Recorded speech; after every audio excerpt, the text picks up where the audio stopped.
Pada Selasa 24 Maret 2026, pria yang memblokir Selat Hormuz mengancam di X. Alireza Tangsiri, seorang laksamana muda Garda Revolusi Iran yang pernah menyatakan akan mengejar Amerika Serikat hingga Teluk Meksiko. Ia menulis bahwa kapal yang melewati selat itu harus berkoordinasi dengan otoritas maritim Iran. 48 jam kemudian, Israel mengumumkan bahwa dia telah dinetralkan. Tetapi kisah tentang apa yang terjadi dalam 48 jam itu dan minggu-minggu sebelumnya, ini lebih besar dari satu operasi. Dalam beberapa bulan terakhir, Iran membangun apa yang disebut banyak analis sebagai benteng. Bunker di pegunungan pesisir, peluncur rudal masuk terowongan, ratusan kapal cepat bersenjata, serta persenjataan yang menjangkau setiap meter selat paling strategis di dunia. Lalu lintas kapal turun 97%. 40.000 pelaut terjebak di laut. Harga minyak naik ke $126 per barrel. Seluruh dunia menunggu untuk melihat apakah ada yang bisa membuka jalur itu kembali. Amerika Serikat datang dengan kemampuan yang tidak diperhitungkan Iran. Dalam video ini kami akan menunjukkan apa yang dibangun, apa yang digunakan untuk menghancurkan, dan mengapa tindakan Amerika Serikat di sini menunjukkan kemampuan militernya yang belum pernah dilihat dunia selama beberapa dekade. Tapi ada sesuatu yang lebih. Ketika video ini selesai, Anda akan melihat konflik geopolitik dengan cara yang berbeda. Karena apa yang terjadi di sini bukan hanya tentang Iran. Ini tentang sebuah penemuan yang tidak akan dilupakan oleh rezim manapun di dunia. Untuk memahami apa yang harus dihadapi Amerika Serikat, Anda harus terlebih dahulu memahami apa yang telah dibangun oleh Iran. Selama bertahun-tahun, Teheran telah menjadikan pesisir Selat Hormuz sebagai salah satu wilayah paling termiliterisasi di dunia. Itu bukan kebetulan. Selat ini hanya memiliki lebar 34 km di titik tersempitnya. Semua kapal yang hendak keluar Teluk Persia wajib melewati koridor ini. Dan Iran sangat menyadari nilainya. Rezim itu membangun pertahanan dengan 4 lapisan saling tumpang tindih. Lapisan pertama adalah rudal, bukan peluncur konvensional di posisi tetap yang bisa diidentifikasi oleh satelit manapun. Iran memasang baterai rudal anti kapal di dalam bunker yang digali langsung di pegunungan pesisir. Peluncur-peluncurnya berada di dalam terowongan, lalu dibuka, menembak, dan kembali bersembunyi di dalam batuan. Rudal Nor, Kader, dan Abu Mahdi yang ditakuti dapat menjangkau seluruh selat dengan jangkauan 20 hingga lebih dari 600 km.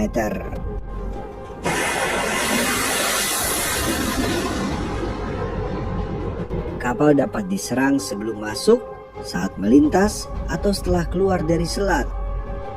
Tapi Iran tidak berhenti sampai di situ. Lapisan kedua adalah yang disebut armada nyamuk. Ratusan kapal cepat dan lincah, bersenjata rudal, torpedo, serta bahan peledak dirancang khusus untuk perairan dangkal dan banyak pulau di Teluk Persia. Masing-masing menyerang dan menghilang sebelum kapal perang bisa merespons. Dengan ratusan kapal beroperasi secara bersamaan, masalahnya menjadi hampir mustahil untuk diatasi. Lapisan ketiga adalah ranjau dan drone. Iran menanam ranjau laut di selat itu dengan perkiraan persenjataan sekitar 5 hingga 6.000 unit dari berbagai jenis. Drone kamikaze turut melengkapi gambaran itu. Beberapa disamarkan sebagai perahu nelayan biasa mendekati target tanpa terdeteksi. Sebuah drone menabrak kapal tanker minyak di awal Maret. Seorang pelaut India tewas. Lapisan keempat tidak terlihat, tapi sama efektifnya dengan yang lain. Iran mengaktifkan gangguan GPS besar-besaran di wilayah itu. Dalam waktu kurang dari 24 jam, lebih dari 1.000 kapal melaporkan kehilangan atau gangguan sinyal. Para kapten melihat ke sistem navigasi dan melihat posisi yang mustahil.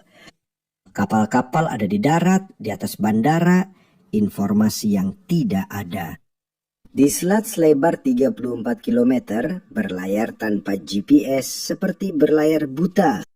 Seorang perwira navigasi melaporkan kepada Bloomberg bahwa dia menyeberangi Teluk Oman hanya dengan panduan radar, sementara dia melihat melalui jendela kanan terminal Fujairah terbakar di Cakrawala dan jet tempur melintas dengan kecepatan tinggi di atas kapal.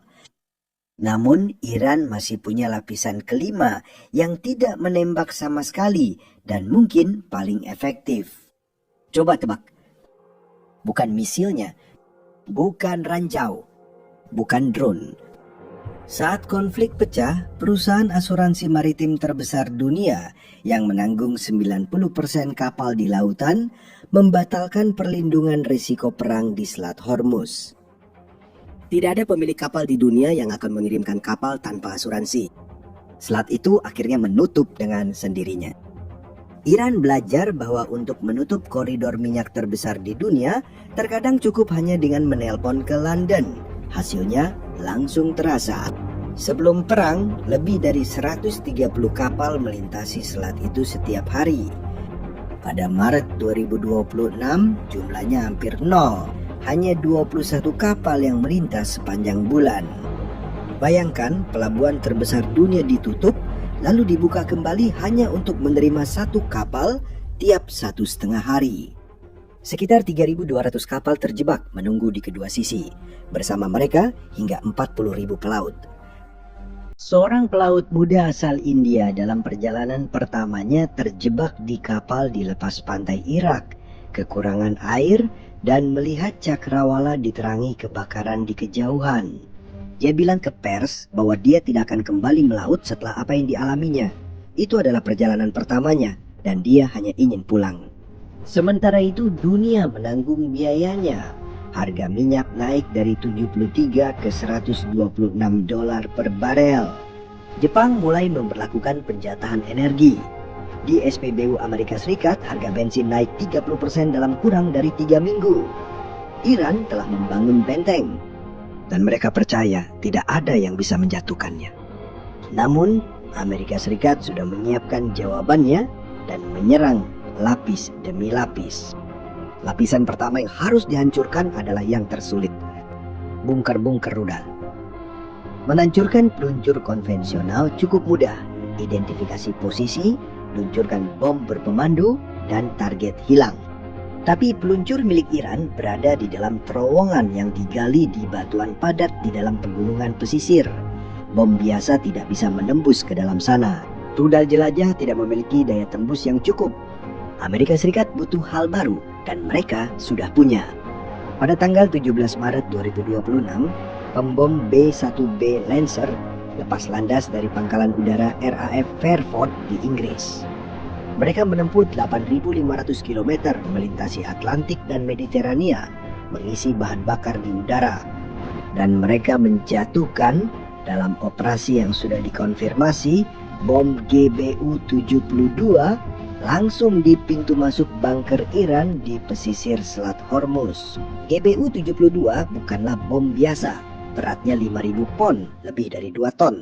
Tapi beratnya hanya sebagian dari ceritanya. Bom ini membawa hulu ledak penembus, dikombinasikan dengan sistem panduan GPS dan navigasi inersial yang memungkinkan bom ini dijatuhkan dari jarak yang aman. Meski begitu, bom ini mampu menyerang target dengan presisi, menembus lebih dari 30 meter tanah padat dan hampir 7 meter beton sebelum meledak. Ketika meledak, ledakannya terjadi di dalam sana. Bunker itu tidak lagi melindungi apapun. Itu berubah menjadi jebakan. Dan bom ini berbeda dari bom-bom lain yang ada di persenjataan Amerika. Bom-bom lainnya hanya bisa dibawa oleh pembom siluman B-2 Spirit. Sedangkan GBU-72 bisa dijatuhkan oleh B-1B Lancer yang dapat membawa hingga 12 bom dalam satu misi. Kita sedang membicarakan 12 bom yang mampu menghancurkan bunker bawah tanah. Semuanya dibawa oleh satu pesawat yang lepas landas dari Inggris. Selain menghancurkan peluncur, CENTCOM, Komando Pusat Pasukan Amerika, juga menyerang radar dan sistem intelijen yang mengarahkan rudal-rudal Iran.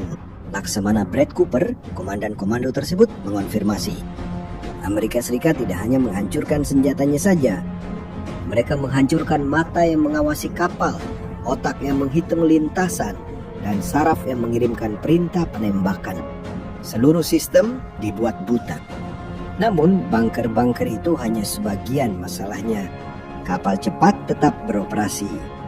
Di sini salah satu kisah paling tak terduga konflik ini dimulai. Izinkan saya memperkenalkan A-10 Thunderbolt II dijuluki Warthog atau babi hutan, pesawat serang tahun 1970-an yang dibuat untuk menghancurkan tank Soviet di Eropa. Tua dan lambat, Pentagon telah selama puluhan tahun berusaha memensiunkan pesawat ini. Namun, ada satu hal yang A-10 lakukan lebih baik dari pesawat lain manapun. Terbang rendah, lambat, dan memuntahkan.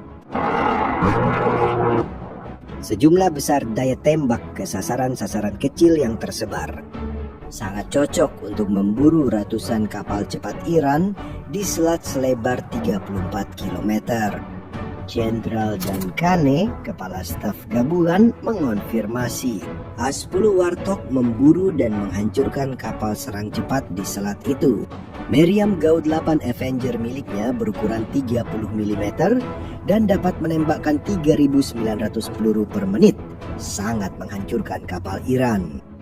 Lebih dari 120 kapal Iran dihancurkan atau rusak dalam operasi di selat itu, dengan A-10 menjadi salah satu platform utama yang bertanggung jawab. Utisnya, pesawat yang 3 kali hendak dipensiunkan Pentagon justru menjalankan tugas sesuai rancangan, meski kini melawan musuh berbeda dari tujuan awal. Tapi masih ada satu masalah yang tersisa. Drone Shahed. Solusi untuk masalah itu datang dari tempat tak terduga. Iran telah memasok drone Shahed ke Rusia untuk menyerang Ukraina.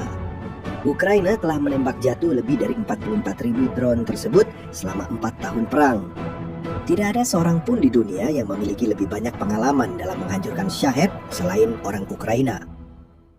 Saat negara-negara Teluk diserang drone yang sama, respons pun tak terhindarkan. 201 spesialis Ukraina tiba dan tersebar di 5 negara Teluk dengan interseptor yang dikembangkan di medan perang. Harga alat interseptor berkisar 800 hingga 3.000 dolar. Satu rudal Patriot untuk menembak jatuh Shahed yang sama bisa berharga hingga 13 juta. Zelensky menyebut negara-negara Teluk telah memakai lebih dari 800 rudal Patriot dalam hanya 3 hari konflik. Orang-orang Ukraina menawarkan solusi yang jauh lebih murah dan sama efektifnya. Negara yang sedang coba dihancurkan oleh Rusia, sekutu Iran, kini justru melindungi sekutu Amerika Serikat di Teluk Persia dengan teknologi yang dikembangkan untuk bertahan dari serangan yang didukung oleh Iran sendiri. Dan itulah hasilnya hingga akhir Maret. Lebih dari 9.000 target Iran dihancurkan. Lebih dari 140 kapal angkatan laut Iran rusak atau tenggelam. Laksamana Brad Cooper menyebut ini sebagai penghancuran angkatan laut terbesar dalam 3 minggu sejak Perang Dunia Kedua. Beberapa hari kemudian, pada tanggal 22 Maret, Trump mengeluarkan ultimatum. Jika Iran tidak membuka Selat Hormuz dalam waktu 48 jam, Amerika Serikat akan menyerang dan menghancurkan pembangkit listrik Iran. Iran membalas dengan mengancam akan menghancurkan seluruh infrastruktur energi Amerika dan Israel di wilayah tersebut. Batas waktu mendekat dan beberapa jam sebelum habis, Trump mengumumkan pembicaraan produktif serta memperpanjang batas waktu 5 hari lagi. Iran secara terbuka membantah adanya negosiasi, namun di balik layar, proposal Amerika berisi 15 poin telah disampaikan melalui Pakistan. Pada tanggal 25 Maret, Iran secara resmi menolak dan menuntut, di antara syarat lainnya, pengakuan internasional atas kedaulatan Iran atas Selat Hormuz. Pada 26 Maret, cerita kembali ke awal. Ingat pria yang membuka video ini?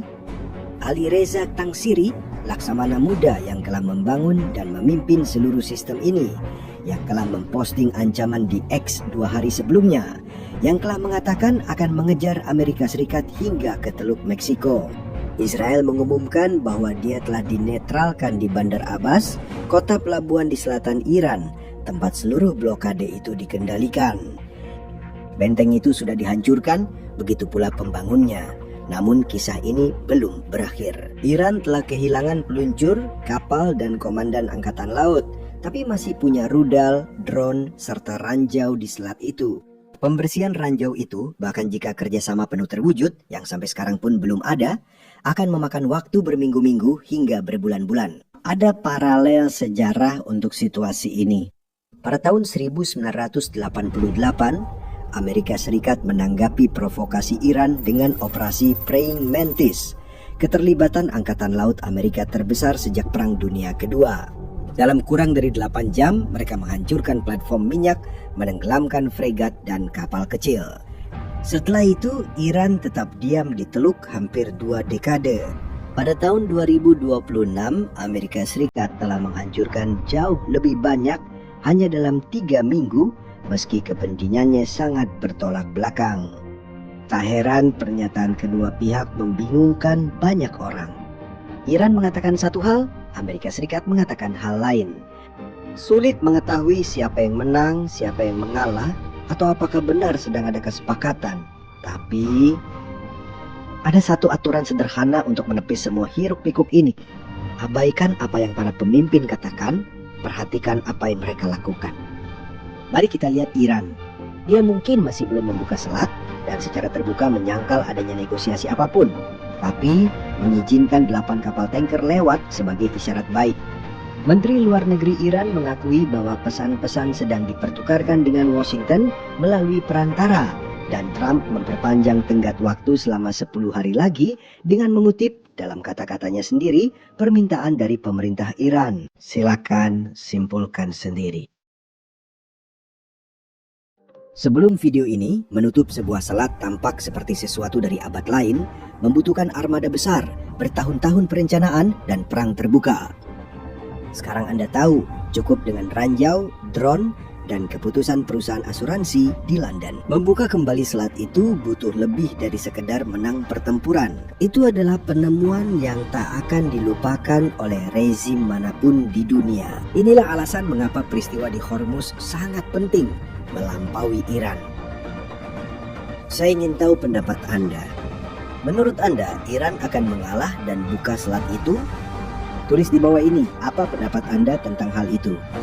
Dan jika video ini membantu Anda memahami lebih baik apa yang sedang terjadi, bagikan kepada seseorang yang juga ingin tahu. Belum berlangganan? Saatnya bergabung, masih banyak konten menarik menanti. Sampai jumpa di video berikutnya.